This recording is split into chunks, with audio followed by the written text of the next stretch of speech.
was noticing little things about myself that I was slipping on at work.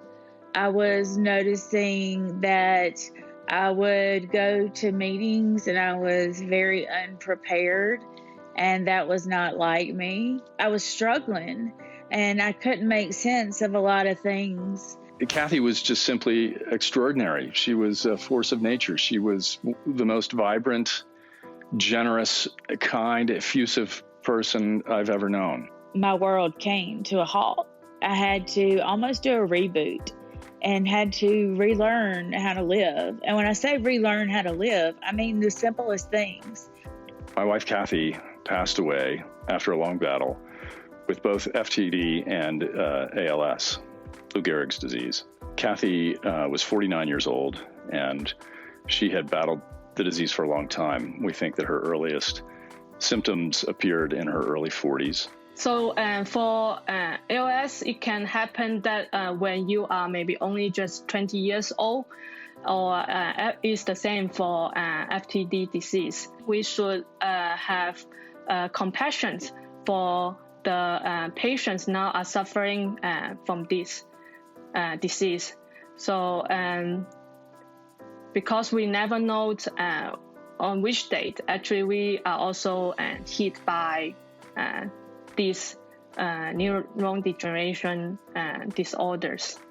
Like so many families that struggle with FTD, ours, it was a long road for us to find a diagnosis, a proper diagnosis. We certainly had many that were incorrect. I'm from a pretty small and poor kind of village in China, but what my parents were trying their best to help me and then to get me educated.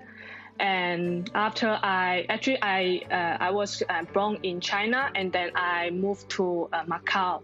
And when I got after I completing my high school degree, I moved to Taiwan for my education in the university, and also a master degree and also PhD degree training. So I was major in chemistry when I was in the college, and in one semester I had a course called structure biology in drug discovery.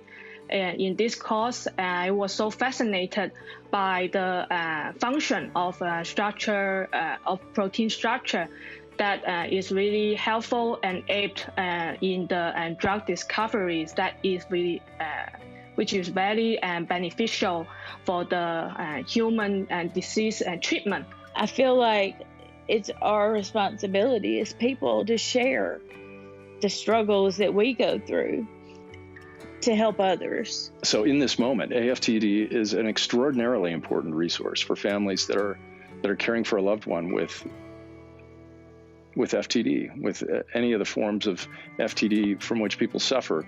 In AFTD, I want people to know that we have an incredible breadth of resource and experience and knowledge and community. And thankfully, we have places, amazing places like the AFTD that provides so much information for people and so much help, because it was one of the places where I learned such a wealth of information and where to go, and met such a network of people to help me when no one else had any answers.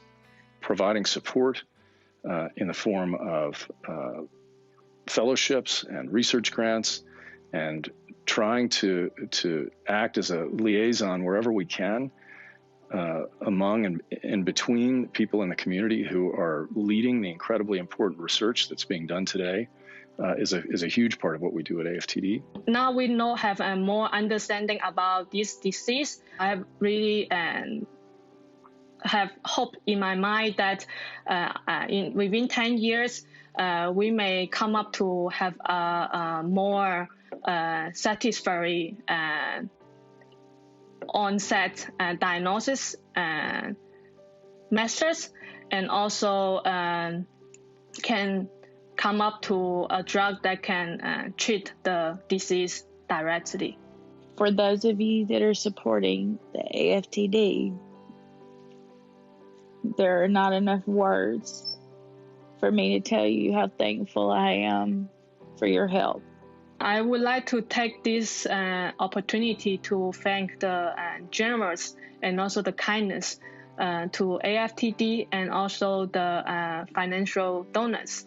I think I consider this is a team effort and team success. And it's going to be entirely because of the support of people like those involved in Hope Rising, and who do so much for our community. It's just terribly moving for me. One of the most amazing things that the AFTD has given me is hope. Hope springs eternal. And the AFTD fights every day to give those of us with FTD hope that tomorrow will be a better day, and tomorrow we will find a cure